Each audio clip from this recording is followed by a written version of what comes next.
자, 오늘 요한계시록 이제 18장을 시작하도록 하겠습니다. 요한계시록 18장은 17장의 음료 바벨론의 그 전반적인 멸망의 모습을 이제 소개하고 나서 18장에서는 바벨론의 멸망의 원인과 과정 그리고 그 결과가 구체적으로 묘사가 되어 있습니다. 제가 성경을 봉독하고 하나하나 말씀을 한번 보도록 하겠습니다. 18장 1절 이 일 후에 다른 천사가 하늘에서 내려오는 것을 보니 큰 권세를 가졌는데 그의 영광으로 땅이 환하여지더라. 힘찬 음성으로 외쳐 이르되 무너졌도다 무너졌도다 큰 성 바벨론이여 귀신의 조수와 각종 더러운 영이 모이는 곳과 각종 더럽고 가증한 새들이 모이는 곳이 되었도다. 그 음행의 진노의 포도주로 말미암아 만국이 무너졌으며 또 땅의 왕들이 그와 더불어 음행하였으며 땅의 상인들도 그 사치의 세력으로 치부하였도다 하더라. 또 내가 들으니 하늘로부터 다른 음성이 나서 이르되 내 백성아 거기서 나와 그 죄에 참여하지 말고 그가 받을 재앙을 받지 말라. 자, 여기까지 일단 보고 물어보겠습니다. 자, 이 1장 18장 1절에 이 일 후에라는 것은 헬라어 메타타우타라고 여러 번 말씀드렸어요. 장면이 바뀔 때 쓰이는 단어입니다. 그러니까 요한계시록은 시간적인 순서가 아니라 요한이 환상 가운데 장면의 이동을 보면서 쓰여졌다라는 것을 여러분들이 보셔야 됩니다. 그러니까 요한계시록을 시간적인 순서로 보시면서 이해를 하려고 하면 요한계시록이 보이지가 않습니다. 그래서 지금 이제 이 일 후에 다시 이제 또 다른 장면이 나타나는데 이것은 이제 바벨론이 무너지는 장면이 계속적으로 반복적으로 나온다는 것을 알 수가 있죠. 18장 1절에 보시면 천사가 하늘로부터 내려왔기 때문에 그의 영광으로 땅이 환하여진 것이에요. 그러니까 다른 천사가 환하여졌는데 그것이 하늘에서 내려오는 것이기 때문에 그의 영광으로, 그의 영광이라는 것은 하나님의 영광, 하나님께서 가지신 하나님의 본질의 속성에 있는 그 영광을 천사가 받았기 때문에 환하여진 것이지 천사 자체가 그 영광을 스스로 가지고 있는 게 아니라는 거예요. 그러니까 이때 당시에 유대인들의 생각은 천사를 굉장히 우상시했단 말이죠. 마찬가지로 우리가 문명이 발달하지 못한 곳이면 못할수록 이 피조물을 숭배하는 사상들이 강한 겁니다.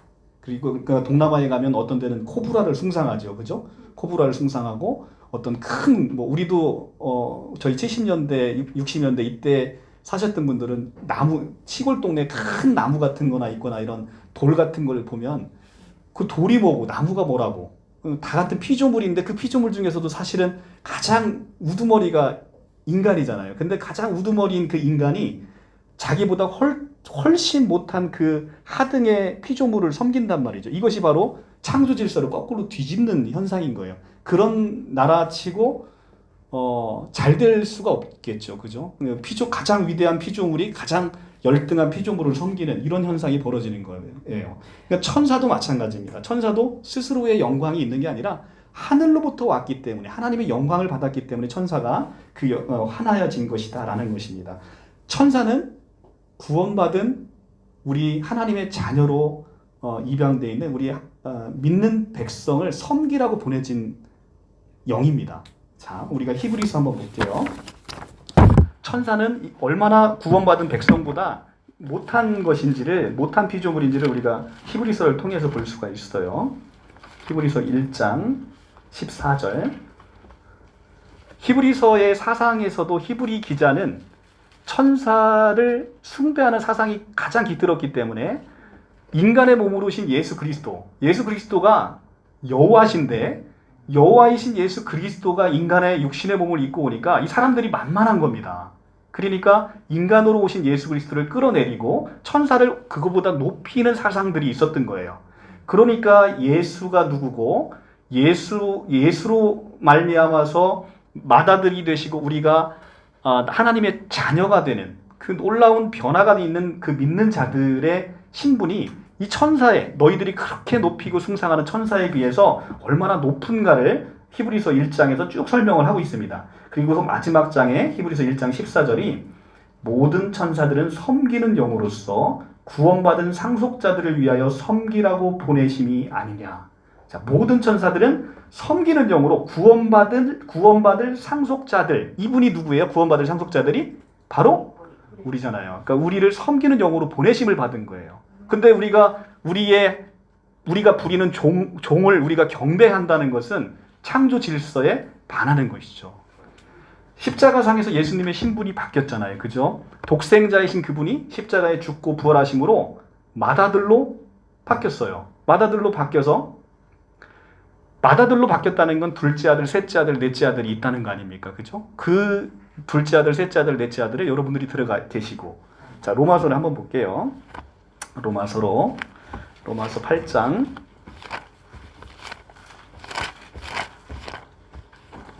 로마서 8장 29절. 하나님이 미리 아신 자들을 또한 그 아들의 형상을 본받게 하기 위하여 미리 정하셨으니 이는 그로 많은 형제들 중에서 맏아들이 되게 하려 하심이라. 자, 그로 많은 형제 중에 맏아들, 독생자로 오신 그분이 왜 독생자입니까? 예수께서 죽고 부활하시고 승천하시기 전까지는 하나님의 모든 영광을 혼자 가지셨잖아요.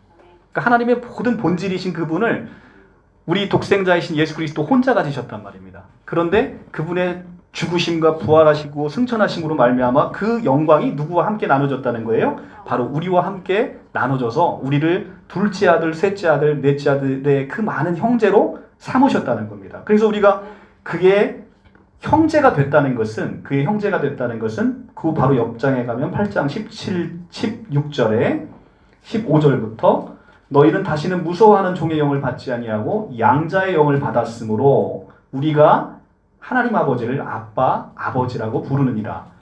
성령이 친히 우리 영과 더불어 우리가 하나님의 자녀인 것을 증언하시나니 자녀이면 또한 상속자, 곧 하나님의 상속자요. 자, 우리가 누가 됐다는 거예요? 하나님의 상속자가 됐다는 겁니다. 하나님의 상속자가 됐다는 건 어떤 의미입니까? 우리가 육신의 아버지도 돌아가시면 아버지가 갖고 있는 모든 것이 다 나에게 포괄 상속이 되잖아요. 근데 하나님의 그 좋은 것들이 우리가 예수 그리스도로 말미암아 예수의 형제가 되므로 예수의 형제가 된다는 것은 하나님이 우리 아버지가 됐다는 것이고 하나님이 우리 아버지가 됐다는 것은 그분이 갖고 있는 모든 존귀와 위엄과 통치와 머리 대심이 한꺼번에 다 우리에게 상속이 되었다는 것이죠. 이 얼마나 놀라운 복음의 선포예요. 한낱 피조물에 지나지 않는 이 인간이 하나님을 감히 아버지라 부를 수 있는 특권, 그리고 이것은 단지 그냥 아버지라 부르는 정도에 지나지 않는 게 아니라 실제적으로 법적으로도 하나님의 자녀가 돼서 하나님의 모든 좋은 것들, 모든 통치와 위엄과 주권과 머리 대심이 다 우리에게 그대로 상속이 된다는 것. 이거 얼마나 놀라운 복음의 선포이겠습니까? 그죠? 생명에는 질이 있는 거예요. 질. 생명에는 질이 있습니다. 여러분들이 강아지를 아무리 이쁘다고 하더라도 강아지의 생명을 여러분들에게 준다고 하면 여러분들 받으시겠어요? 안 받죠. 강아지와 사람의 질적인 생명의 질의 차이가 있는 것이죠. 다 하물며 같은 피조물인 강아지와 사람도 그 정도의 차이가 있는데 하나님의 생명과 피조물인 인간의 생명의 차이는 얼마나 크겠습니까? 여러분들에게 그 생명을 하나님께서 거저 주신다는 거죠.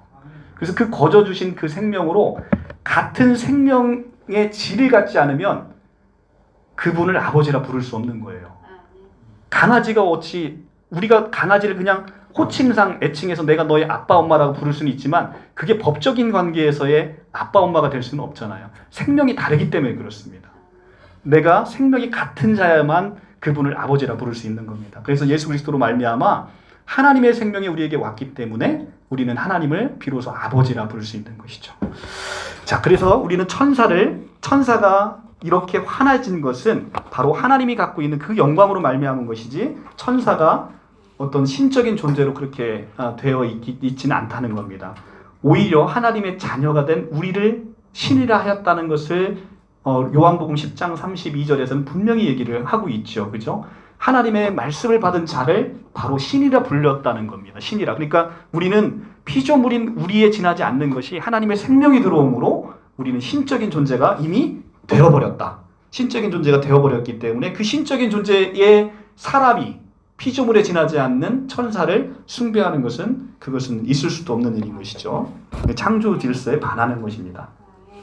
자, 18장 2절에서는 힘찬 음성으로 외쳐 이르되 무너졌도다 무너졌도다 큰 성 바벨론이요. 바벨론이 뭡니까? 바벨론은 바로 이스라엘이 계속해서 하나님을 대적하고 패역할 때 이방의 침입을 통해서 이스라엘을 심판하셨어요. 그 중에서 가장 대표적으로 이스라엘을 괴롭혔던 게 바로 바벨론입니다. 그래서 바벨론은 결국은 억압과 폭력의 상징인 거예요. 그리고 심판의 상징인 거예요. 근데 이 바벨론을 큰 성이라고 부릅니다. 큰 성. 근데 성경에서의 크다라는 단어는 부정적 의미로 쓰일 때가 대부분인 거예요. 여러분들이 생각하는 큰 성 바벨론 말고 또 큰 성 뭐가 있습니까? 큰 성 니느웨. 요나서에 보면 1장 2절에 보면 큰 성 니느웨라고 합니다. 니느웨는 아시리아의 수도잖아요. 아시리아의 수도에서 북이스라엘을 멸망시켰단 말입니다. 그러니까 그 북이스라엘을 멸망시킨 아시리아의 그 수도인 니느웨를 얘기할 때 큰 성 니느웨라고 한다는 거죠. 그리고 큰 성 바벨론이라고 하는 겁니다. 왜 크다는 의미가 부정적인 의미냐면 이 제국이 커지기 위해서는 많은 수탈과 많은 억압과 많은 전쟁과 많은 폭력이 그 안에 가득 들어있기 때문에 크다는 의미는 결국은 많은 사람들의 희생이 그 안에 따라 있다는 거예요. 그래서 크다라는 의미는 성경에서 부정적인 의미로 쓰일 때가 상당히 많다는 겁니다. 자, 18장 2절의 내용은 계시록 14장 8절의 내용의 반복이고 좀 더 처참하고 실감나게 그것을 그리고 있습니다. 그래서 마귀의 세력이 얼마나 처참하게 파멸하게 될 것인지를 자세히 그리고 있는 것이죠. 자, 계시록 18장 3절. 그 음행의 진노의 포도주로 말미암아 만국이 무너졌으며 또 땅의 왕들이 그와 더불어 음행하였으며 땅의 상인들도 그 사치 세력으로 치부하였도다 하더라. 자, 계시록 18장 3절에서 음녀의 미혹을 분별하지 못하고 그 음녀가 주는 금잔에 취하는 잔들은 전부 음녀 바벨론과 함께 처참한 말로를 맞게 될 것이라는 것을 보여주고 있는 거예요. 그래서 땅의 왕들이 그 음녀와 더불어 음행하고 상인들도 그 음녀의 사치스러운 미혹을 쫓아 부를 추구하다가 함께 다 망해버린다는 것이죠. 그래서 바로 다음 구절에 그런 구절이 나오는 거예요. 내 백성아, 거기서 빨리 나오라고 얘기를 하는 겁니다. 이 큰 성 바벨론은 곧 무너진단 말이죠. 곧 무너지는데 나의 백성이 아직도 바벨론에 있으면 그 심판에서 벗어나지 못한다는 거예요. 그러니까 우리가 마지막 때 심판이라고 하는 것은 이것은 마귀가 주는 게 아니고요. 하나님의 진노 아래서의 우리가 그 심판 아래서의 구원받는 거예요. 그렇기 때문에 이 심판은 하나님의 진노란 말이죠. 그런데 우리가 그 큰 성 바벨론에 그대로 있을 때 우리도 함께 바벨론과 함께 같이 망해버리게 된다는 것입니다. 그래서 18장 4절에 내 백성아 거기서 나와 그의 죄에 참여하지 말고 그가 받을 재앙을 받지 말라고 하나님께서 그렇게 간곡하게 천사를 통해서 부르짖는 겁니다. 근데 거기가 어디예요? 나오라고 하는 거기가 어디입니까? 바로 바벨론이잖아요. 근데 성경에서 바벨론은 바로 세상과 세상의 힘의 원리를 지배하는 그것을 성경에서는 바벨론이라고 합니다. 이것이 구약에서는 애굽으로 표현이 되는 것이고요. 그러니까 구약에서는 애굽으로 표시되니까 이스라엘 백성들을 모세가 어디로부터 나오게 합니까? 애굽으로부터. 그래서 출애굽기가 그래서 나온 거예요. 출애굽기잖아요. 애굽으로부터 나온다는 것은 바로 이 세상의 힘의 원리가 지배하는 곳에서 나온다는 얘기거든요. 마찬가지로 이제 마지막 때는 바벨론에서 나오라고 얘기를 하는 겁니다. 세상의 힘의 원리를 쫓아서 살아가는 삶에서 나오라고 말씀하는 거예요. 세상의 힘으로 나를 치장하고 장식하고 자랑으로 삼으려고 한다면 우리는 아직도 여전히 그 바벨론 세상에서 나오지 못하고 있는 것입니다. 이 세상 것으로 자랑할 것이 아주 많았던 바울도 이 세상의 원리가 지배하는 그 모든 것들을 예수 믿고 새로워지고 난 다음에는 이 모든 것들을 배설물로 여기고 있는 거예요. 세상의 자랑들이 이제는 다 쓸데가 없어졌다는 겁니다. 자, 빌립보서 3장 보겠습니다. 빌립보서 3장 321쪽 신약 3장 321쪽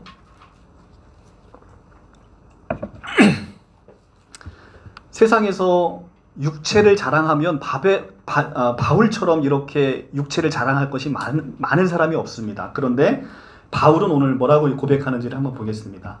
나는 8일 만에 할례를 받고, 이 8일 만에 할례를 받는다는 건 유대인 중에서도 거의 없는 일이에요. 굉장히 위험한 일이기 때문에 8일 만에 그런데 할례를 받은 이 사도 바울이 얼마나 육체를 자랑합니까? 8일 만에 할례를 받고 이스라엘 족속이요 베냐민 지파요 히브리인 중에 히브리인이고 율법으로는 바리새인이요 열심으로는 교회를 박해하고 율법의 의로는 흠이 없는 자라. 이런 바울이 그러나 무엇이든지 내게 유익하던 것을 내가 그리스도를 위하여 다 해로 여길 뿐더러 또한 모든 것을 해로 여김은 내 주 그리스도 예수를 아는 지식이 가장 고상하기 때문이라. 내가 그를 위하여 모든 것을 잃어버리고 배설물로 여김은 그리스도를 얻고 그 안에서 발견되게 하려 함이니 내가 가진 의는 율법에서 난 것이 아니요 오직 그리스도를 믿음으로 말미암는 것이니 곧 믿음으로 하나님께로부터 난 의라. 이렇게 얘기를 합니다. 그러니까 모든 것들, 내가 세상에서 이루는 모든 부와 권력과 권세와 명예와 이 모든 부를 다 배설물로 여긴다는 거예요. 이건 다 세상의 원리가 지배하는 것이란 말이죠. 아까도 얘기했지만 크다는 의미가 성경에서 부정적인 의미로 쓰인단 말이죠. 왜 그렇죠? 내가 돈을 많이 벌었다는 것, 경우에 따라서는 내가 탈세도 많이 했다는 것이고 내가 누군가의 것을 많이 착취했다는 것이고 그런 의미로 볼 수 있거든요. 그래서 우리가 그 안에서 세상의 원리를 지배하는 곳에서 아직까지 나오지 못했다면 여전히 우리는 바벨론에서 머물고 있다라고 볼 수도 있는 겁니다. 그래서 세상 것을 자랑할 것이 이 많던 바울이 이 모든 것을 배설물로 여기는 우리가 그 신앙을 그 고백을 함께 했으면 좋겠습니다. 자, 교회는 세상 것으로 평가되는 곳이 절대 아닙니다. 그러니까 세상에서 대통령이 와서 여기 예배드려도 우리 목사님의 말씀을 와서 경청을 하고 하나님의 말씀으로 인정하고 그것을 선포되는 말씀을 겸허히 무릎 꿇고 들어야 되는 곳이 바로 교회인 것이죠. 교회에 자기의 모든 명예와 권세와 이런 것을 다 가지고 교회에 들어오면 교회가 하나가 될 수가 없는 거예요. 자, 갈라디아서 3장 한번 보겠습니다.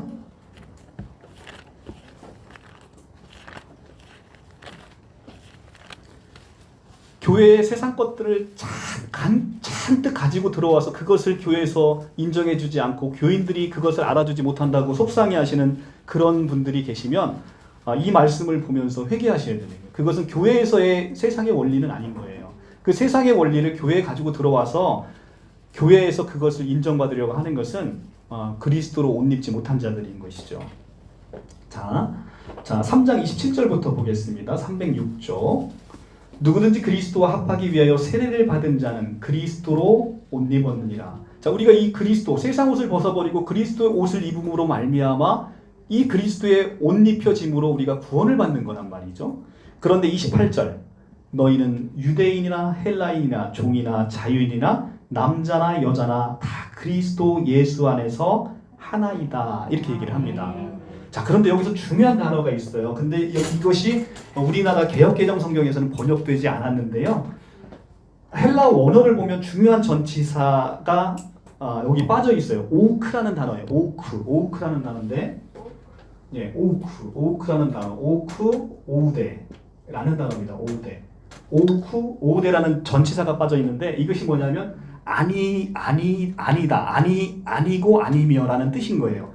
오우데가 빠졌는데, 그러니까 이것을 정확하게 해석을 하면 너희는 유대인도 아니고 헬라인도 아니며 종도 아니고 자유인도 아니며 남자도 아니고 여자도 아니며 다 그리스도 예수 안에서 하나이다라는 거죠. 그러니까 유대인은 유대인의 신분을 갖고 와서 헬라인하고 하나가 되고, 또 종들은 자유자는 자유자의 신분을 갖고 와서 종과 하나 되는 게 아니라 유대인도 아니고 헬라인도 아니고 하나가 되는 거예요. 그러니까 다 버리고 와서 교회 안에서 새롭게 하나가 된다는 얘기예요. 그래서 가장 중요한 전치사가 오크 오우데가 빠져 있는 거라는 거죠. 그래서 이렇게 돼서 교회 안에서는 자기의 특권을 다 가지고 나는 내가 사장인데 우리의 종업원인 직원과 이 교회에 와서 하나 될 이런 게 아니라 사장의 타이틀 다 벗어버리고 그 다음에 직원의 타이틀 다 벗어버리고 교회 안에서 새로운 피조물로서 하나가 된다라는 의미인 거예요. 그렇기 때문에 우리는 교회는 세상의 것으로 평가되는 그런 곳이 절대 아니라는 겁니다. 그래서 이 오우대의 신앙을 함께 가지는 그런 세상이 바로 이 교회 공동체라는 것입니다. 또한 세상에서 나온 우리가 이렇게 해서 이제 세상에서 지금 이제 계시록 18장 4절에서 우리 급히 부르십니다. 우리를 어떻게요? 내 백성아 거기서 나와 죄에 참여하지 말고 그가 받을 재앙들을 받지 말라고 얘기를 하십니다. 그죠? 그런데 이 세상에서 불러내진 우리가 그러면 무엇을 위해서 불려졌겠냐는 거예요. 세상에서 왜 우리를 부르셨죠? 물론 구원하기 위해서. 하나님께서 우리를 구원하기 위해 부르셨고 또 하나님의 일을 맡기기 위해서 우리를 불러주셨다는 겁니다. 근데 하나님의 일을 맡기기 위해서 불러줬는데 하나님의 일이 뭐예요? 하나님의 일이? 예수 믿는 거. 그렇죠. 하나님의 일은 하나님이 보내신 자를 믿는 것입니다. 요한복음 6장으로 한번 가보겠습니다. 요한복음 6장. 요한복음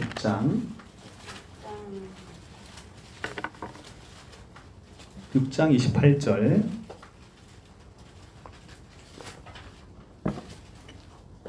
요한복음 6장 28절. 그들이 묻되 우리가 어떻게 하여야 하나님의 일을 하오리까? 예수께서 대답하여 이르시되 하나님께서 보내신 일을 믿는 것이 하나님의 일이니라 하시니. 뭐랍니까? 하나님께서 보내신 일을 믿는 것이 하나님의 일이라는 겁니다. 그러니까 우리가 뭐 거창하게 와서 뭐 교회 와서 어떤 봉사를 하고 헌금을 하고 뭐 식당 봉사를 하고 이런 것들이 본질적인 문제가 아니라는 거예요. 그것은 내가 예수 그리스도를 믿음으로 말미암아 내 안에 은혜가 넘쳐나면 자연스럽게 되어지는 일인 것이지 주객이 전도돼서는 절대 안 된다는 겁니다. 내게 주어진 하나님의 일이라는 것은 그가 보내신 자 예수 그리스도를 믿는 것인 거예요. 그러니까 참 신천지처럼 이런 신앙들이 얼마나 불쌍한 거예요. 자기 노력으로 자기 힘으로 구원받고자 하는 그들, 자기가 14만 4천 명을 채워서 나라와 제사장이 되고자 하는 그들, 얼마나 불쌍한 겁니까? 성경은 절대 그런 구원과 그런 상급을 준비한 적이 없어요. 이것은 우리에게 거저 주시는 하나님의 은혜인 겁니다. 우리가 우리 공로로 무엇인가를 이룩한다는 것은 그것은 하나님의 은혜가 될 수 없잖아요. 우리 공로잖아. 내가 무엇인가 열심히 해서 누리면 그것은 삭시지 않습니까? 그것은 은혜라고 할 수 없는 거죠. 예, 그것은 삭시인 거예요. 우리가 한 보수란 말이죠. 근데 성경에서는 그런 구원을 한 번도 염두에 둔 적이 없다. 하나님께서는 우리가 정말로 죄인 되었을 때, 그때 이미 우리에 대한 사랑을 확증하셨단 말이죠. 우리가 뭔가 잘해서 구원받은 게 아니라 우리가 태어나기도 전이니까 아무것도 한 것도 없는 그 상태에서 우리를 사랑하시고 구원하시기로 작정하시고 그것을 위해서 자기 독생자를 십자가에 달리셨다는 거죠. 로마서 9장으로 한번 가보겠습니다.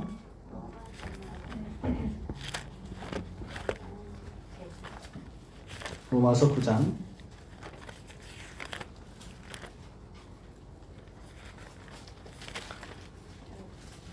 로마서 9장 10절. 그뿐 아니라 또한 리브가가 우리 조상 이삭 한 사람으로 말미암아 임신하였는데 그 자식들이 아직 나지도 아니하고 무슨 선이나 악을 행하지도 아니한 때에 택하심을 따라 되는 하나님의 뜻이 행위로 말미암지 않고 오직 부르시는 이로 말미암아 서게 하려 하사. 자, 자식들이 아직 나지도 않고 무슨 선이나 악을 행하지도 않은 때 이미 택하셨다는 거예요. 이미. 그래서 하나님의 뜻이 인간의 행위로 말미암지 않고 오직 부르시는 하나님의 뜻으로 말미암아 우리를 구원해 내셨다는 거예요. 우리를 구원해 내셨다는 거예요. 그래서 우리가 16절에 보면 그런즉 원하는 자의 자로 말미암음도 아니요 다른 박질하는 자의 말미암음도 아니요 오직 긍휼히 여기시는 하나님으로 말미암느니라. 자, 우리의 구원은 바로 이렇다는 거예요. 우리가 구원을 얻고 싶다고 원해서도 아니고 우리가 다른 박질이 뭡니까? 우리가 열심히 노력해서 그 구원을 쟁취하는 것도 아니라는 거예요. 이것은 하나님으로 말미암아, 하나님의 은혜로 말미암아, 그분의 섭리로 말미암아 이 일이 이루어진다는 거예요. 자, 우리가 이제 구약으로 한번 가서 볼게요. 이 말씀이 구약에서도 그대로 적용이 됩니다. 사무엘하 7장은 구속사에 있어서 굉장히 중요한 장입니다. 사무엘하 7장은 다윗 언약이 나오는 장이거든요. 너무너무 중요한 장인데 이 다윗 언약에서, 이 구약에서도 이 새 언약에 대한 부분이 아주 자세히 나타납니다. 한번 같이 볼게요. 사무엘하 7장, 사무엘 7장 5절부터 473쪽.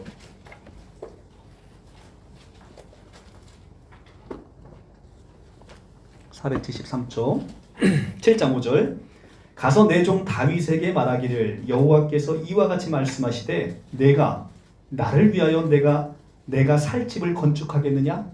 자, 이것은 의미를 그러니까 뉘앙스를 잘 살려서 읽어야 뜻이 이해가 가요. 내가 살 집을 건축하겠느냐? 의문문이지만 이것은 못한다는 의미를 담고 있는 의문문인 거예요. 다시 한번. 가서 내 종 다윗에게 말하기를 여호와께서 이와 같이 말씀하시되 내가 나를 위하여 내가 살 집을 건축하겠느냐? 못한다는 거예요.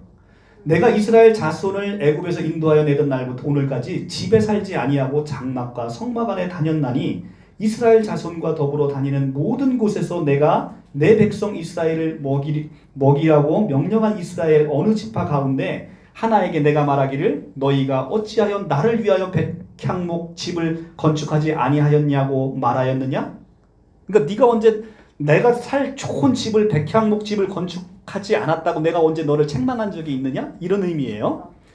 그러므로 이제 내 종 다윗에게 이와 같이 말하라. 만군의 여호와께서 이와 같이 말씀하시되, 여기부터 동그라미를 쳐서 잘 보세요. 내가 너를 목장 곧 양을 따르는 데에 데려다가 내 백성 이스라엘의 주권자로 삼고. 자, 주어가 누굽니까? 내가예요. 내가 너를 주권자로 삼는다는 거예요. 두 번째 9절. 내가 가는 곳에서 누가?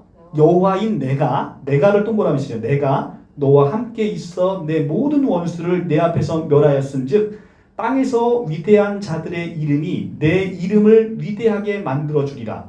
자, 내가 내 이름을 위대하게 만들어 준다는 거예요. 누가? 여호와인 내가. 10절. 또 내가 여기서 내가는 다 여호와죠. 내가 또 내 백성 이스라엘을 위하여 한 곳을 정하여 그를 심고 그를 거주하게 하고 다시 옮기지 못하게 하며 악한 종류로 전과 같이 그들을 해하지 못하게 하여 전에 내가 사사에게 명령하여 내 백성 이스라엘을 다스리던 때와 같이 아니하게 하고 너를 모든 원수에게서 벗어나 편히 쉬게 하리라. 여호와가 또 내게 이르시되 여호와가 너를 위하여 집을 짓고. 자, 누가 집을 짓는데요? 여호와가 너를 위하여 집을 짓고. 그런데 우리는 계속해서 내가 여호와를 위해서 집을 져드리려고 한다는 거예요. 그런데 성경은 뭐라고 얘기하냐면 여호와가 너를 위해서 집을 짓는다는 겁니다. 그리고 내 수완이 차서 내 조상들과 함께 누울 때에 내가 내 몸에서 내 씨를 내 뒤에 세워 그의 나라를 견고하게 하리라.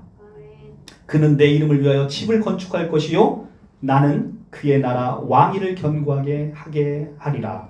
자, 그는 내 이름을 위하여 집을 건축하지. 여기서 그가 누굽니까? 바로 다윗의 씨로 오시는 예수 그리스도를 얘기하는 것이죠. 예수 그리스도께서 와서 여호와를 위하여 집을 건축할 것이요 나는 예수의 나라 그 하늘 왕국을 영원히 견고하게 하리라 라는 것이 이 다윗 언약에서 나타나는 이 놀라운 언약의 축복이 다음 사무엘하 7장에 나오는데, 이 7장의 내용을 자세히 보면 우리 인간은 늘 우리가 하나님의 성전을 지어드리려고 한다는 거예요. 근데 하나님, 내가 언제 너한테 그걸 바란 적이 있느냐?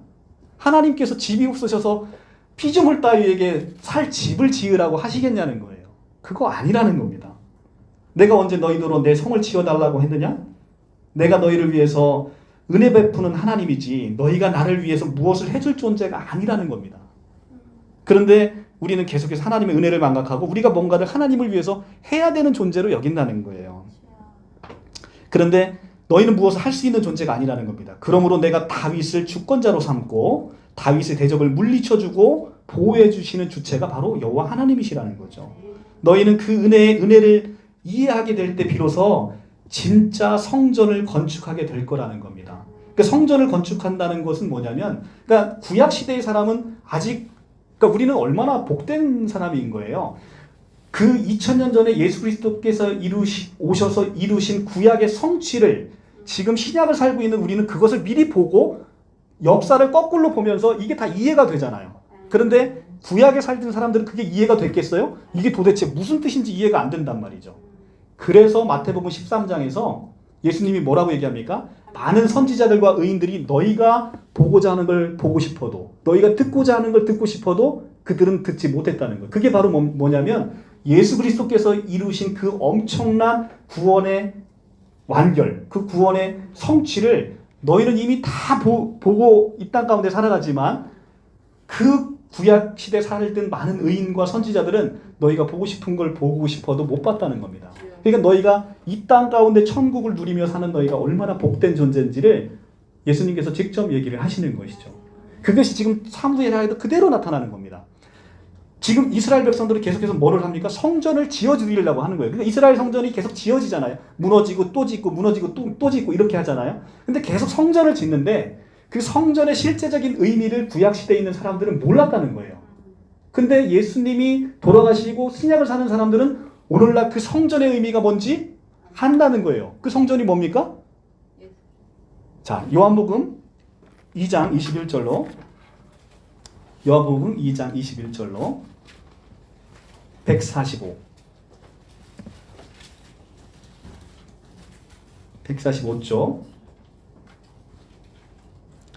2장 19절 예수께서 대답하여 이르시되 너희가 이 성전을 헐라 내가 사흘 동안에 일으키리라 유대인들이 가로되 이 성전은 46년 동안 지었거늘 내가 3일 동안에 일으키겠느냐 하더라. 21절 그러나 예수는 성전된 자기 육체를 가리켜 말씀하신 것이라.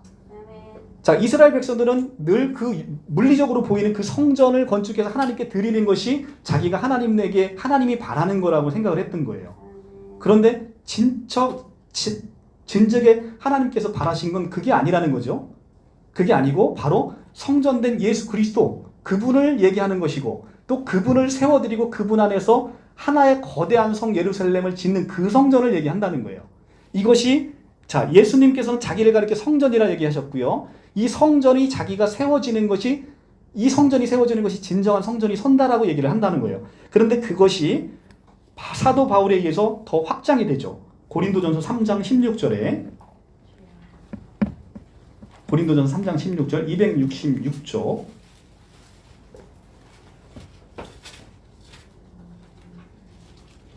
266쪽 너희는 너희가 하나님의 성전인 것과 하나님의 성령이 너희 안에 계시는 것을 알지 못하느냐. 자, 이 성전이 예수가 본질이었던 그 성전이 어떻게 확장이 됩니까? 바로 신약의 교회 공동체에 확장이 된다는 거예요.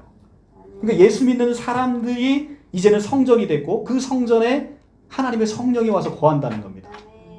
그러니까 결국은 사무엘부터 계속해서 내가 다윗 너의 성이 굳건하게 되리라라고 얘기한 그 언약의 말씀은 우리 주 예수 그리스도로 말미암아 성취됐고 예수 그리스도로 말미암아 시작된 복음의 시작으로 말미암아 온 교회 공동체로 확장이 되는 성전의 위대함이 여기서 나타나는 거예요. 이것이 바로 다다음 주에 배울 새하늘과 새 땅 거대한 성 예루살렘으로 이어지는 거란 말이죠.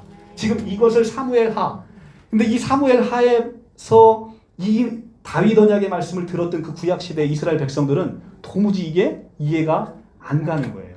그런데 오늘날 우리는 이것을 이미 사도 바울과 예수 그리스도를 통해서 이것이 무엇인지 그 실체를 알고 산다는 것 자체 이것이 얼마나 위대하고 놀라운 거냐는 거예요. 자, 마태복음 13장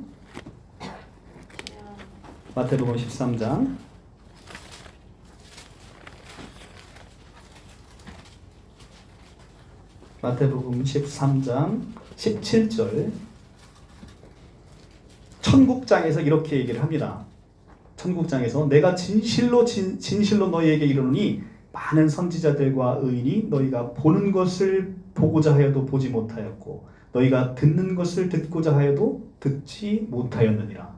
그러니까 아브라함과 모세와 이삭과 야곱이 여러분들 천국 가시면 여러분들을 엄청 부러워하신다라고 지금 얘기를 하고 있는 거예요. 왜냐하면 그들은 살아생전에 이 천국의 놀라운 비밀을 알지 못했기 때문에. 근데 우리는 지금 천국을 이 땅 가운데 누리고 살잖아요. 바로 앞장을 넘겨보시면 마태복음 11장 앞장 11장 11장 11절 내가 진실로 너희에게 말하노니 여자가 낳은 자 중에 세례 요한보다 큰 이가 일어남이 없도다. 그러나 천국에서는 극히 작은 자라도 세례 요한보다 크니라. 자, 이 말의 의미가 뭐예요? 자, 신천지처럼 여러분들 자, 여기 이게 선을 이렇게 딱 나눕니다. 여기 천국 백성들이 있어요. 여기 천국 아닌 백성들이 있습니다. 금을 딱 꺼놓고 천국에서 가장 작은 자, 이 사람이 세례 요한보다 크다. 세례 요한보다 크다 하니까 가장 작은 자가 세례 요한보다 크니까 세례 요한은 천국에 못 갔네. 이렇게 지금 해석하는 것이 신천지 해석법이라는 거죠. 근데 이 말은 놀라운 복음의 영적인 의미가 되어 있는 거란 말이죠. 세례 요한은 이 땅 가운데 보내진 선지자 중에 이 땅의 마지막 선지자라고 얘기를 합니다. 바로 그 밑에 보시면 모든 선지자와 율법이 예언한 것이 언제까지니? 요한 때까지니. 요한이 마지막 선지자라는 거예요. 왜냐하면 요한은 살아생전에 예수님을 봤습니다. 그런데 십자가의 죽으심과 부활하기 전에 바로 그 코앞에서 죽어버렸어요. 그러니까 이 땅 가운데 하나님의 나라가 도래하는 것을 눈으로 봤어요? 못 봤어요? 못 봤단 말이죠. 그러니까 마지막 선지자인 세례 요한이 여자가 난 자 중에는 가장 큰 자인데 이 땅에서 가장 큰 자라 하더라도 이 땅에서 천국을 함께 누리며 사는 여러분보다는 훨씬 작다는 거예요. 그러니까 얼마나 우리가 지금 이 땅 가운데 살고 있는 우리가 얼마나 놀랍고 위대하다는 것을 성경에서 지금 보여주고 있잖아요. 근데 이 놀라움을 이미 우리에게 다 주어졌는데 정작 우리는 그것을 누리고 살지 못한다는 겁니다. 여러분들에게 다 주어졌어요. 다 주어졌는데 그걸 누리고 살지 못한다는 거예요. 미운 오리 새끼 동화 얘기 아시죠? 정작 자기가 백조예요. 백조인데 백조인 것을 모르고 살아요. 그러면 내가 아무리 백조라도 백조인 걸 모르고 사는 사람에게 있어서는 아무런 의미가 없는 거예요. 그건 그냥 오리인 거죠. 백조가 백조 노릇을 못하는 거예요. 백조가 백조임을 인식할 때. 그러니까 그러니까 천국이 왔다는 건, 천국이 이 땅 가운데 왔다는 건, 천국이라는 건 하나님의 나라잖아요. 하나님의 나라라는 건 하나님이 통치하는 세상이라는 거죠.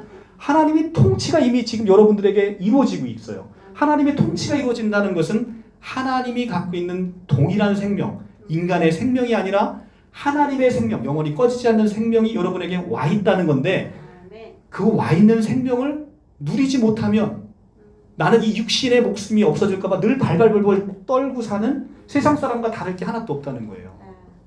그렇죠? 여러분들 한번 고민해 보시라는 코로나 바이러스가 그렇게 세상 가운데 창궐을 합니다. 내가 코로나 바이러스에 걸려서 사망을 한들 내가 남들의 세상 사람들처럼 이 목숨 하나를 부지하겠다고 발발 떨고 살면 여러분들은 여러분 안에 이미 와 있는 영원한 생명을 누리지 못하고 산다는 거예요. 그러니까 그런 삶을 우리에게 주어진 삶을 누리지 못하는 그 아쉬움, 그 안타까움이 우리가 그걸 알지 못하는 자에게 전하는 복음의 열정으로 바뀐다는 거죠. 그거를 알 때 우리는 복음의 열정으로 바뀐다는 거예요. 자, 오늘 사무엘 하의 말씀을 보면 진짜로 하나님께서는 우리가 진짜 성전을 건축하기를 원하시는 거예요. 그냥 형식상 내가 백향목으로 되어 있는 성전을 이쁘게 져서 하나님께 바치기를 원하는 게 아니라고 지금 얘기하시잖아요. 하나님은 그게 살 집이 없어서 내가 너한테 집을 줘달라 이렇게 얘기하는 하나님이 아니라는 겁니다. 하나님이 진정 원하는 것은 너희가 내 안에 내가 베풀어진 은혜를 누리고 살기를 원하시는 거예요. 그러니까 사무엘하 7장에서 계속해서 주어가 누구입니까? 내가 해주겠다. 내가 너를 주권자로 삼아주고 내가 너를 보호하겠고 내가 너의 성을 견고하게 해주겠다라고 계속해서 우리에게 고백하시잖아요. 그걸 우리가 누리면서 사는 것. 이것이 바로 새언약적인 사람으로 산다는 것이죠. 그래서 사무엘 하에 그 주어를 여러분들이 계속해서 똑바로 보셔야 되는. 그래야 우리가 진정한 성전을 우리가 건축을 할 수 있는 거죠. 그 성전의 영적인 의미를 우리가 모를 때는 계속해서 우리의 노력과 우리의 공로로 우리가 하나님을 영화롭게 해드린다는 그런 생각을 갖고 있는데 그것은 하나님이 원하시는 바가 아니라는 거죠. 내가 언제 너한테 집을 져달라고 했느냐? 아니라는 거죠. 그냥 나의 안에 와서 거하라는 거예요. 그것이 하나님의 뜻인 것이죠. 자, 계시록 18장 4절 다시 가보겠습니다. 계시록 18장 4절에 가면 내 백성아 거기서 나와 죄에 참여하지 말고 그가 받을 재앙을 받지 말라 이렇게 얘기를 하십니다. 거기서 나오는 시제는 부정과거 명령형입니다. 헬라어에서 부정과거 명령형은 단호하고도 시급하게 순종해야 되는 명령을 하달할 때 쓰는 시제예요. 그러니까 세상에서 나오라는 하나님의 명령은 미적거리거나 오래 생각할 문제가 아니라는 겁니다. 듣는 즉시 나오라는 시급한 명령인 거예요. 그러니까 이제 심판이 임박했다는 겁니다. 바벨론이 이미 무너지고 있는 게 하나님의 눈에는 보이는 거예요. 그런데 아직도 그 안에서 민기적거리고 이게 진짜 무너질까? 이 거대한 성 니느웨가 이 거대한 성 바벨론이 과연 무너질까? 라는 것을 한다는 거죠. 똑같이 우리의 영적인 세계와 똑같잖아요. 야, 이 물질 세계가 과연 망할까? 지금 이렇게 돈이 있어서 이렇게 행복하게 사는 우리가 쌓아놓은 이 거대한 성이 과연 무너질까? 라고 계속해서 생각한다는 거죠. 얼마나 우리의 영적인 상태와 똑같냐는 거예요. 그런데 이 성이 하나님의 눈에는 지금 무너져 가고 있는 게 보이신다는 거죠. 그래서 시급하게 거기서 나오라는 부정과거 명령형으로 말씀을 하고 계시는 거예요. 자, 하나님께서는 바벨론에서 불러내십니다. 그런데 이것은 우리가 창세기 때 보면 구약에서의 계속 그 맥락이 똑같이 나옵니다. 창세기 11장까지는 인간의 패역한 역사가 나오고 창세기 11장에서 인간의 패역함이 가장 극에 달하는 사건이 뭐죠? 바벨탑을 쌓는 사건이잖아요. 창세기 11장에 바벨탑을 쌓는 사건이 나오고 인간을 전 세계를 흩어버리십니다. 그리고 나서 이제 창세기 12장부터 아브라함을 통한 구원의 역사가 시작이 됩니다. 그런데 창세기 12장에서 제일 먼저 하나님께서 아브라함을 통한 구원의 역사를 시작할 때 하셨던 일이 바로 뭐냐면 아브라함을 갈대아 우르에서 불러내신 일인 거예요. 갈대아 우르에서 제일 먼저 불러내시잖아요. 그죠? 갈대아 우르에서 불러내는 그 사건이 우리의 구원의 첫 시작이고 구원의 첫 여정인 거예요. 그러니까 우리가 이 바벨론에서 우리를 불러내실 때 우리가 순종하고 아멘으로 순종해서 거기서 나오는 순간 우리의 구원의 여정은 시작이 된다는 겁니다. 그런데 아브라함이 그때 아브라함아 네가 갈대아 우르에서 이제 나와서 이제 나의 땅으로 오거라라고 얘기했을 때 아브라함이 어떤 마음으로 그 갈대아 우르에서 나왔겠습니까? 자, 히브리서 11장 8절에 한번 가서 볼게요. 히브리서 11장 8절. 11장 8절. 365조.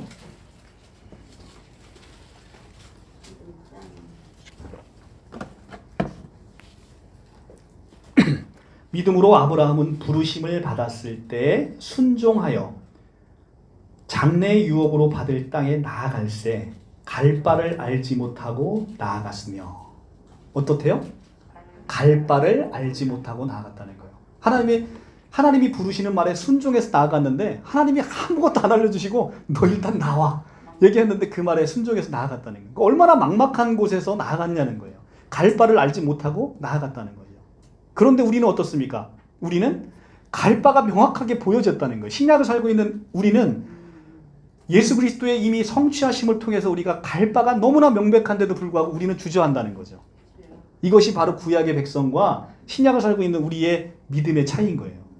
우리는 명백하게 갈 바가 주어졌는데도 불구하고 그 갈 바의 종착역이 어떤지도 보여주면도 불구하고 하나님의 말씀에 순종하지 못하고 살아가고 있다는 겁니다. 아브라함은 갈 바를 알지 못했음에도 그 말씀에 순종해서 그 구원의 여정을 시작합니다. 갈대아는 바벨론 제국의 중심 영토였죠. 중심 영토에서 그러니까 아브라함을 갈대아 우르에서 불러냈다는 건 지금 우리 요한계시록의 말씀처럼 바벨론에서 불러냈다는 거예요. 이제 거기서 더 이상 세상 가운데 세상의 힘의 원리가 지배하고 우상의 원리가 지배하고 있는 그곳에서 나오라는 얘기입니다. 이것이 우리 구원의 여정의 시작이듯 요한계시록에서도 마찬가지로 지금 우리를 부르신다는 거죠. 아브라함을 갈대아 우르에서 불러내셨던 그 여호와께서 지금 우리를 바벨론에서 불러낸다는 거죠. 우리도 하나님의 음성을 듣고 바벨론에서 나오는 것이 믿음의 첫 여정이 되는 것입니다. 자, 계시록 15장 8절 보겠습니다. 18장 5절. 그의 죄는 하늘에 사무쳤으며 하나님은 그의 불의한 일을 기억하신지라. 하나님이 이 세상을 세밀하게 간섭하시면서 죄인들의 죄를 낱낱이 기억하고 계신다는 거예요. 자, 얼마나 무섭습니까? 죄인들의 죄를 낱낱이 기억하신답니다. 그러나 항상 복음은 그러나로 시작되는 거예요. 그러나 여기에 깊은 소식이 있다는 거예요. 어떤 소식? 하나님은 회개하고 돌아오는 자들의 죄는 모두 기억에서 치워버리겠다라는 복된 소식이 있다는 거예요. 이것이 바로 복음인 거예요. 그러나. 자, 우리가 히브리서를 한번 가볼게요. 히브리서 10장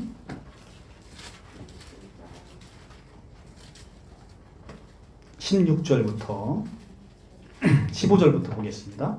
10장 15절 363쪽 주께서 이르시되 그날 후로는 또한 성령이 우리에게 증언하시되 주께서 이르시되 그날 후로는 그들과 맺을 언약이 이것이라. 자, 언약이 이것이라. 옛 언약을 폐하시고 새 언약을 세우시는 것인데 새 언약을 세우시는 건 이건 예레미야 31장 33절을 인용한 거잖아요. 맺을 새 언약은 이거라는 거예요. 어떤 언약이냐면 내 법을 그들의 마음에 두고 그들의 생각에 기록하리라. 자, 이것은 새 언약입니다. 주어가 누굽니까? 내 법을 그들의 마음에 두고 그들의 생각에 기록하리라. 누가? 여호와가. 그러니까 아까 다윗 사무엘하 7장에 나오는 그 여호와의 그 다윗 언약에 나오는 내가 하겠다라는 그 언약이 동일하게 지금 새 언약으로 주어지는 거예요. 새 언약으로 주어지면서 하신 후에 또 그들의 죄와 그들의 불법을 내가 다시 기억하지 아니하리라 하셨으니. 자, 그들의 죄와 그들의 불법을 내가 다시 기억하지 않는다고 하시는 복음의 선포가 이루어집니다. 하셨으니 이것들을 사하셨은즉 다시 죄를 위하여 제사 드릴 것이 없느니라. 자, 이 놀라운 언약이 어떻게 이루어진다는 거예요, 지금? 어렵나요? 자, 다시 한번. 지금은 새 언약에 대해서 말씀을 드리고 있습니다. 이 새 언약은 옛 언약과 다릅니다. 우리는 계속해서 성경을 보면서 옛 언약적인 시각에서 성경을 본다는 거예요. 옛 언약적인 것이라는 것은 어떤 것이냐면 출애굽기 19장으로 가볼게요. 출애굽기 19장. 모세가 출애굽을 하고 나서 여호와께서 모세를 통해서 이스라엘 백성들에게 첫 언약을 주셨습니다. 첫 언약을 주셨는데 그 첫 언약의 내용은 이렇습니다. 출애굽기 19장 5절 111조 구약 111조 세계가 다 내게 속하였나니 너희가 내 말을 잘 듣고 내 언약을 지키면 너희는 모든 민족 중에 내 소유가 되겠고 너희가 내게 대하여 제사장 나라가 되며 거룩한 백성이 되리라. 이게 첫 언약입니다. 첫 언약의 주어는 누구냐면 너희가 내 말을 잘 듣고 내 언약을 지키면 이라는 조건이 붙어있는 언약이에요. 그러니까 너희가 잘하면 내가 너희 하나님이 되고 너희가 내 백성이 되리라. 주어가 누굽니까? 너희가 하면 그렇게 된다는 거예요. 그러니까 옛 언약은 우리의 행위를 요건으로 하는 행위 언약입니다. 그런데 새 언약은 넘어가겠습니다. 새 언약은 아까 히브리서로 다시 넘어가시면 이게 이제 예레미야를 보겠습니다. 예레미야가 새 언약에 나온 처음에 언약을 얘기하고 있는데요. 그 예레미야로 가서 한번 그걸 보면 더 명확하게 나옵니다. 예레미야 31장 31절 1102쪽 1102쪽. 여호와의 말씀이라 보라 날이 이르리니 내가 동그라미 내가 이스라엘 집과 유다 집에 새 언약을 맺으리라. 무슨 언약 맺는데요? 새 언약을 맺는데요. 근데 이 언약은 내가 그들의 조상들의 손을 잡고 애굽 땅에서 인도하여 내던 날에 맺은 것과 이때 맺은 건 무슨 언약이에요? 옛 언약, 첫 언약입니다. 맺은 날에 맺은 것과 같지 아니할 것은 같대요, 다르대요? 다르답니다. 어떻게 다르냐면 내가 그들의 남편이 되었어도 그들이 내 언약을 깨트렸는데 그러나 여기가부터 이제 복음인 거죠. 그러나라고부터 시작하는 곳이 이제 새 언약입니다. 그러나 그날 후에 내가가 동그라미 치시고 내가 이스라엘 집과 맺은 언약은 이러하니 곧 내가 나의 법을 그들 속에 두며 그들의 마음에 기록하여 나는 그들의 하나님이 되고 그들은 내 백성이 될 것이라 여호와의 말씀이니라. 그들이 행위 언약으로 내가 준 율법을 지킬 힘과 능력이 없으니 이제는 내가 나의 율법을 그들의 속에 두고 그들 마음에 기록하여 그들이 다 율법을 이룬 것으로 간주해 주겠다. 그러니까 더 이상 너희가 율법을 지킬 의무도 없으며 율법을 지켜 구원받을 이유도 없다. 이것이 바로 새 언약의 메시지인 거예요. 자, 그것이 지금 똑같이 나온 게 지금 히브리서 아까 봤던 363쪽에 바로 그겁니다. 363쪽 다시 가시면 히브리서 10장 16절로 가면 주께서 이르시되 그날 후로는 그들과 맺은 언약은 이것이라 하시고 내 법을 그들 마음에 두고 그들 생각에 기록하니 그러니까 그들 마음에 내 법을 둔다는 건 뭐냐면 그 하나님이 명령하신 옛 언약의 모든 율법을 다 이룬 것으로 간주해 주겠다는 겁니다. 그러니까 우리가 율법을 다 그대로 다 이루었으니 어떤 선포가 나옵니까? 그들의 죄와 그들의 불법을 내가 다시 기억하지 아니하리라라는 그 엄청난 죄 용서함의 대제사장의 선포가 확 일어나는 거예요. 그리고 나서 이것들을 사하셨은즉 다시는 죄를 위하여 제사 드릴 것이 없느니라. 그러니까 교회 와서 맨날 제사 드리면 안 된다는 거예요, 여러분들은. 그러니까 우리는 이게 산당 제사가 아닙니다. 교회 와서 여러분들 예배 드림으로 비로소 예수님이 여러분들의 죄가 용서해 준다는 게 아닙니다. 여기 와서 예배 안 드리셔도 여러분들은 이미 그리스도 예수 안에 있는 그 순간에 이미 모든 죄를 용서하셨다는 거예요. 여기 와서 우리는 무당들은 어떻게 합니까? 와서 불공 드리고 지극정성 드려서 그 공로로 말미암아 비로소 그들의 죄가 용서되는 그런 신앙이잖아요. 그런데 기독교는 그거 아니라는 거예요. 먼저 모든 걸 용서해주고 시작하는 언약이라는 거예요. 그러니까 그러면 여러분들은 그 은혜를 생각할 때 교회 오지 말래도 자꾸 오고 싶은 거예요. 왜 그렇게 코로나 사태에서 교회에 모이지 말라고 하는데 계속해서 교회에 모이냔 말이에요. 그 은혜를 생각하고 교회 나왔을 때 그 아름다운 교제와 교통을 생각하니까 막 교회가 오고 싶은 거예요. 여기서 제사 드리러 오는 게 내가 교회 안 나오면 하나님이 나한테 코로나 바이러스를 확 줄 것 같아서 겁나서 오는 그런 신앙이 아니라는 거예요. 이것이 바로 기독교가 가지는 엄청난 힘인 겁니다. 일반 다른 종교에서 나타날 수 없는, 일반 모든 종교는 네가 하면 내가 하겠다라는 그런 신앙인 거예요. 모든 신앙이. 그런데 기독교는 인간이 하나님께 도달할 수 없기 때문에 하나님이신 그분이 이 땅 가운데 내려오신 겁니다. 친히. 왜냐하면 인간이 하나님께 다다를 수 없기 때문에. 그런데 다른 모든 종교는 어떻습니까? 인간이 하나님을 찾아가야 되는 거예요. 근데 인간은 절대 하나님을 찾을 수 없다는 겁니다. 그래서 하나님이신 그분이 직접 나를 찾아오신 거예요. 그래서 내가 너의 모든 죄를 사하시고 내가 너를 자녀 삼고 내가 가지고 있는 모든 생명과 모든 주권과 모든 통치와 모든 권능을 너에게 주겠다라고 하나님이 일방적으로 선포하시는 겁니다. 내가 아무것도 한 것도 없는데 그러셨다는 거예요. 우리가 아직 태어나기도 전에 그 일을 행하셨다는 거 아닙니까? 아까 로마서 9장 읽어보셨죠? 자, 그래서 우리가 이제 이 새언약적인 선포를 통해서, 그러니까 하나님은 죄인들의 죄를 낱낱이 기억하신다라고 계시록 18장 5절에 얘기했는데 우리에게는 뭐가 선포됐다? 지금 뭐라고 얘기해요? 너희들의 죄와 불법을 내가 다시 기억하지 아니하리라라는 복음이 선포됐다는 거예요. 네. 다시 계시록으로 넘어가겠습니다. 계시록 18장 6절. 그가 준 그대로 그에게 주고 그의 행위대로 갑절을 갚아주고 그가 섞은 잔에도 갑절이나 섞어 그에게 주라. 그가 얼마나 자기를 영화롭게 하였으며 사치하였든지 그만큼 고통과 애통함으로 갚아주라. 그가 마음에 말하기를 나는 여왕으로 앉은 자요 과부가 아니라 결단코 애통함을 당하지 아니하리라 하니. 자, 이렇게 해서 바벨론은 계속해서 교만을 떨고 있습니다.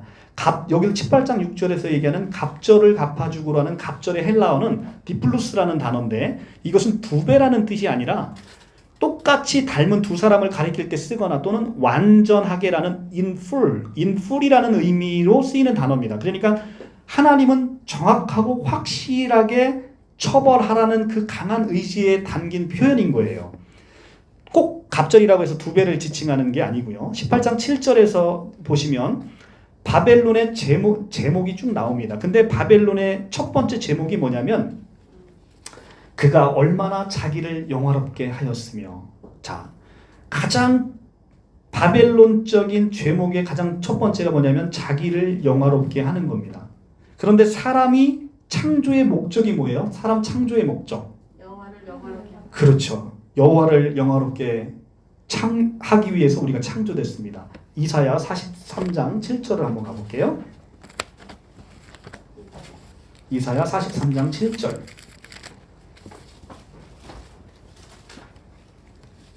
(1020조)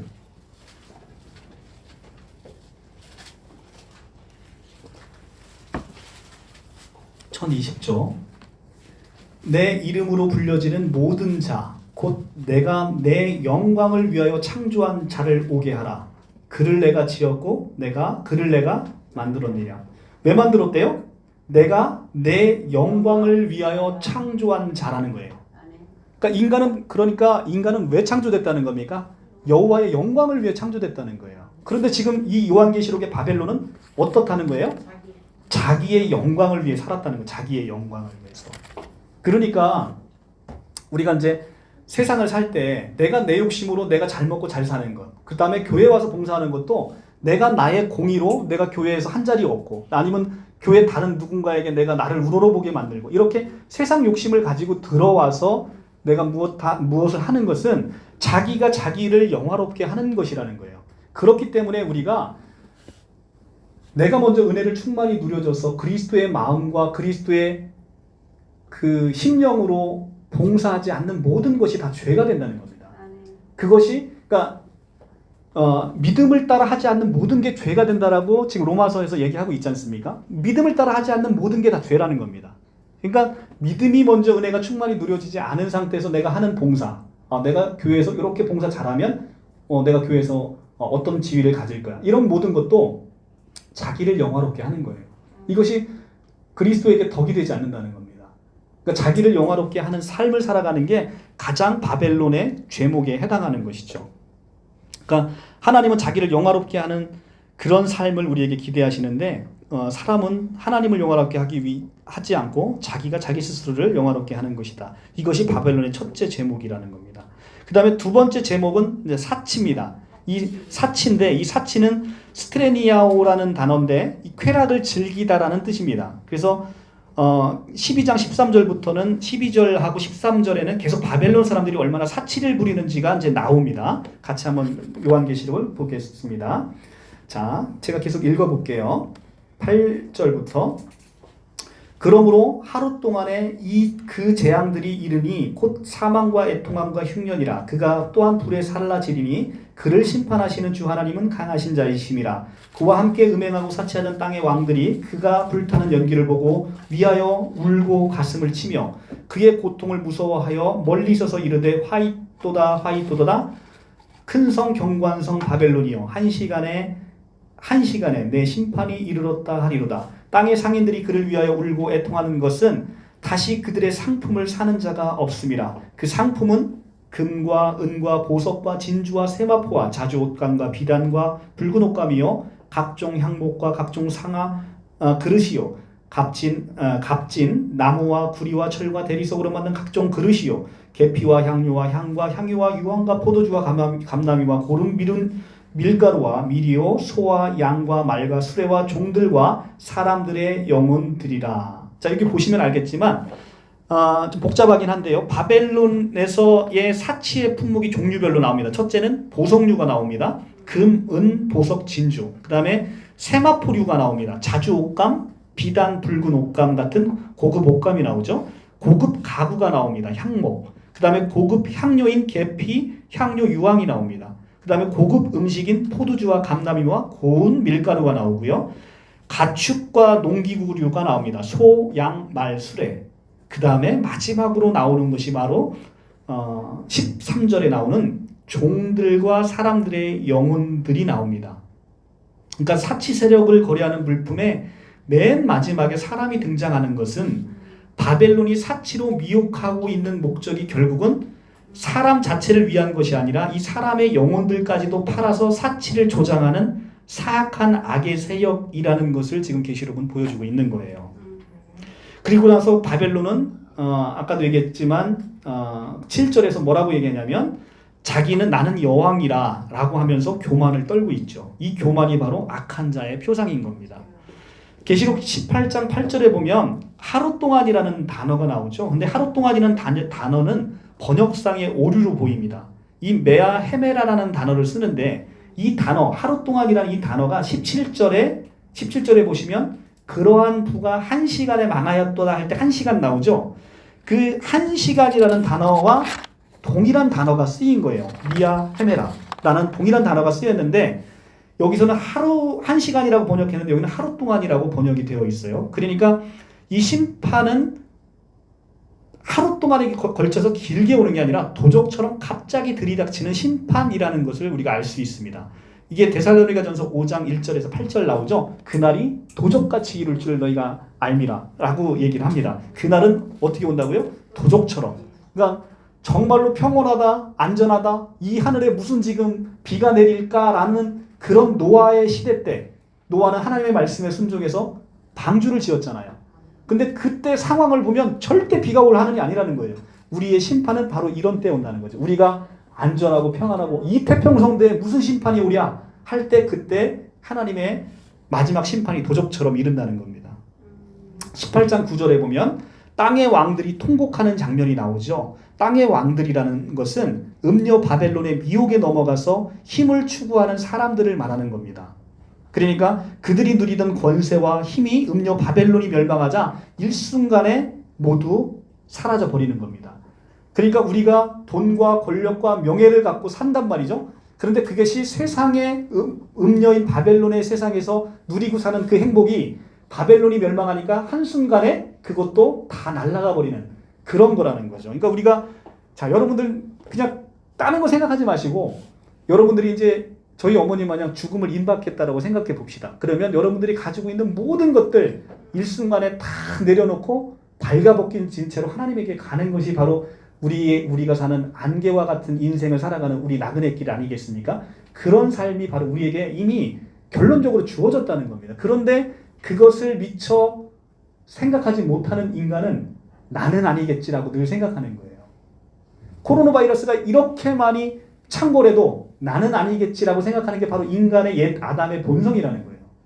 그러니까 늘 그것은 나를 피해간다라고 생각하는 거예요. 그러니까 늘 피해간다라고 생각하니까 우리가 그 안에 세상 가운데 소망을 두고 사는 거죠. 내가 마치 버는 이 모든 돈, 내가 누리고 있는 이 모든 명예를 죽어서도 다 같이 가져갈 거라고 생각을 한다는 거예요. 잠재적인 의식 속에 옛 아담은 계속해서 그걸 추구하게 된다는 겁니다. 그러니까 그것을 추구하고 살아가는 옛 아담의 본성에 있을 때 우리는 결단코 이 땅 가운데 천국을 누리면서 살 수가 없다는 거죠. 그러니까 우리가 우리 힘으로 될 수 있는 게 아닙니다. 그러니까 우리는 뭘 의지하는 거예요? 성령을 의지함으로 성령이 나를 그렇게 끌고 가신다는 거예요. 나는 가기 싫어도 성령께서 나를 강권적으로 나를 끌어가셔서 내가 사망의 음침한 골짜기에 있을지라도 그분이 나를 찾아오셔서 여러분을 반드시 건져내시겠다라는 하나님의 그 언약, 그 언약을 믿는 것이 그게 바로 믿음이라는 거예요. 기독교에서의 믿음은 내가 절대 여호와를 믿는 게 아니에요. 그것은 여러분의 믿음이잖아요. 여러분의 공로란 말이에요. 믿음이라는 것은 내가 여호와를 믿는 게 아니라 그분이 나에게 하시겠다라는 약속을 내가 신뢰하는 거예요. 아래로부터 위로 향하는 믿음이 아니라 기독교의 믿음은 위에서부터 내려오는 언약을 내가 억셉트하는 거예요. 아래로부터 위를 내가 여호와를 믿는다는 건 내가 여호와를 믿어 구원받는 나의 공로란 말이죠. 이런 믿음은 없다는 거예요. 기독교에서. 그러니까 우리는 내 믿음 좋다는 게 자랑할 게 하나도 없다는 거예요. 왜냐하면 믿음은 내가 믿어서 구원에 이르는 게 아니라 그분이 나에게 주어진 약속을 내가 억셉트함으로 비로소 얻는 거기 때문에 이 믿음을 자랑할 게 아무것도 없다는 거죠. 자, 그것이 바로 기독교의 믿음이라는 겁니다. 자, 계시록 18장 10절에 거의 다 됐습니다. 조금 오늘 처음 오신 분들 힘드실지도 모르겠어요. 좀 길어져서. 저희는 늘상 이게 하는 건데 하여튼 조금 처음 오시면 힘들 거예요. 계시록 18장 10절에 보면 고난이라는 단어가 나오는데 바사니스모스라는 헬라어 단어입니다. 이것은 고문이라는 뜻에 가까운 거예요. 고문. 그러니까 음녀가 고문을 당하는 것을 보고 두려워서 떨게 된다는 거예요. 마지막에. 계시록 18장 11절에 땅의 상인들도 똑같이 그들이 가지고 있는 부가 바벨론의 빌부터 살다 보니까 바벨론이 망하니까 그들의 부가 일시에 날아가 버림으로 땅의 상인들이 통곡하게 된다는 겁니다. 그래서 땅의 상인들이란 단순히 장사하는 사람만을 지칭하는 게 아니라 물질과 부를 인생의 목적으로 삼고 살아가는 사람들을 땅의 상인들이라고 계시록은 얘기하고 있는 겁니다. 그러니까 물질과 부를 인생의 목적으로 살고 가는 사람들, 우리 주 예수 그리스도가 인생의 목적이 아니라 땅의 물질과 부를 인생의 목적으로 살아가는 사람은 바벨론이 멸망하니까 그의 빌부터 살기 때문에 자기의 모든 것을 잃고 나서 통곡을 하는 것이죠. 계시록 18장 16절 19절에서 세 번째 통곡하는 자들이 나오는데 이들이 누구냐면 이들은 배부리는 자들입니다. 제가 한번 읽어볼게요. 14절부터 바벨론아 내 영혼이 탐하던 과일이 내게서 떠나갔으며 맛있는 것들과 빛난 것들이 다 없어졌으니 사람들이 결코 이것을 다시 보지 못하리라. 바벨론으로 말미암아 치부한 이 상품의 상인들이 이 그의 고통을 무서워하여 멀리 서서 울고 애통하여 이르되 화이또다 화이또다 큰 성이여 세마포옷과 자주옷과 붉은 옷을 입고 금과 보석과 진주로 꾸민 것인데 그러한 부가 한 시간에 망하였도다. 모든 선장과 각처를 다니는 선객들과 선원들과 바다에서 일하는 자들이 멀리 서서 그가 불타는 연기를 보고 외쳐 이르되 이 큰 성과 같은 성이 어디 있느냐 하며 티끌과 자기 머리에 뿌리고 울며 애통하여 외쳐 이르되 화이또다 화이또다 이 큰 성이여 바다에서 배부리는 모든 자들이 너희 보배로운 상품으로 치부하였더니 한 시간에 망하였도다. 하늘과 성도들과 사도들과 선지자들아 그로 말미암아 즐거워하라. 하나님이 너희를 위하여 그에게 심판을 행하셨음이라 하더라. 이에 여기까지 읽겠습니다. 자, 19절의 세 번째 통곡하는 자들이 바로 배부리는 자들인데 이 배부리는 자들은 바벨론 세력의 사치품을 실어 날리면서 부를 취했던 자들입니다.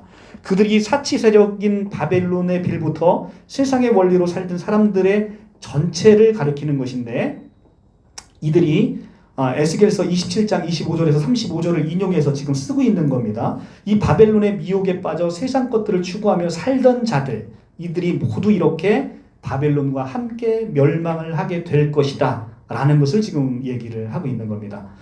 계시록 18장 20절에 보면 20절은 계시록 6장 10절에서 계시록 6장 10절 넘어갔다 볼까요? 계시록 6장 10절에 어떻게 지금 부르짖느냐면 계시록 6장 10절에 큰 소리로 불러 이르되 거룩하고 참되신 대주제여 땅에 거하는 자들을 심판하여 우리 피를 갚아주지 아니하기를 어느 때까지 하시려 하나이까. 자, 믿는 사람들이 세상의 악인을 보면 악인들은 저렇게 잘 되고 믿는 자는 이렇게 핍박을 받는데 하나님 이 불의한 세상을 언제까지 두고 보시겠습니까? 라고 하나님께 한탄하면서 기도를 합니다. 그 기도에 대한 응답이 지금 계시록 18장 20절에서 나오는 거예요. 하늘과 성도들과 사도들과 선지자들아 그로 말미암아 즐거워하라. 하나님이 너희를 위하여 그에게 심판을 행하였음이라 하더라. 자, 이렇게 불의한 세상을 끝내시고 하나님의 공의와 정의가 바로 서는 이 세상이 이제 비로소 바벨론이 멸망함으로 비로소 세워짐으로 이 성도들의 기도에 대한 응답이 지금 계시록 18장 20절에 나타나는 거예요. 우리는 이 땅에서 거룩하게 살기를 힘쓰느라 잠시 동안의 죽음을 맛보게 되지만 결국은 바벨론 세력이 그와는 비교할 수도 없는 영원한 죽음으로 던져지고 우리는 영원한 영생으로 건네짐으로 악인의 삶과 의인의 삶의 이 간격이 얼마나 이때부터 벌어지는지를 여러분들은 여러분의 눈으로 똑똑히 보시게 된다는 거예요. 여러분들은 이제는 이 바벨론은 영원히 꺼지지 않는 그 음부에서 그 불구덩이 속에서 활활 타오를 때 여러분들은 하나님과 함께 아름다운 천국에 거하면서 정말로 아름다운 이 제2의 이제 영원히 사는 그 삶으로 여러분들 들어가게 되는 것을 소망하시라는 얘기를 하고 있는 겁니다. 계시록 18장 21절에 이에 한 힘센 천사가 큰 맷돌 같은 돌을 들어 바다에 던져 이르되 큰 성 바벨론이 이같이 비참하게 던져져 결코 다시 보이지 아니하리로다. 또 검은 곳 타는 자와 풍류하는 자와 통수 부는 자와 나팔 부는 자의 소리가 결코 다시 내 안에 들리지 아니하고 어떠한 세공업자든지 결코 다시 내 안에 보이지 아니하고 또 맷돌 소리가 결코 다시 내 안에 들리지 아니하고 등불빛이 결코 다시 내 안에 비치지 아니하고 신랑과 신부의 음성이 결코 다시 내 안에 들리지 아니하리로다. 너의 상인들은 땅의 왕족들이라. 내 복술로 말미암아 만국이 미혹되었도다. 선지자들과 성도들과 및 땅 위에 죽임을 당한 모든 자의 피가 그 성 중에서 발견되었느니라 하더라. 자, 계시록 18장 21절에 23절에서는 바벨론의 철저한 심판이 나옵니다. 22절에 그때가 되면 인간들은 자신들만을 위로하려고 만들어 놓은 그리고 자신들의 야망의 실현으로 일구어 놓은 음악도 산업도 빛도 사람도 없습니다. 세상 사람들이 추구하는 그 모든 화려함이 다 허망하게 사라져 버리게 된다는 거예요. 마치 이 내용은 우리가 요한 1서의 내용이 구체적으로 나열되어 있는 그런 모양새로 지금 요한계시록에서 바벨론의 마지막 심판이 그려지고 있다는 겁니다. 자, 요한 1서 2장 15절로 한번 가볼게요. 요한 1서 2장 11절.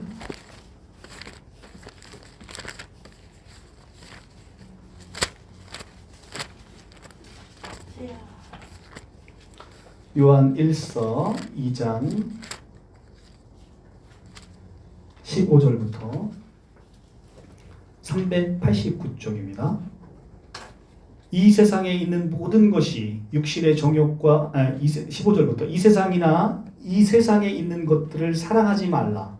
누구든지 세상을 사랑하면 아버지의 사랑이 그 안에 있지 아니하니 이는 세상에 있는 모든 것이 육신의 정욕과 안목의 정욕과 이생의 자랑이니 다 아버지께로부터 온 것이 아니요 세상으로부터 온 것이라. 이 세상도 그 정욕도 지나가되 오직 하나님의 뜻을 행하는 자는 영원히 거하느니라. 아멘.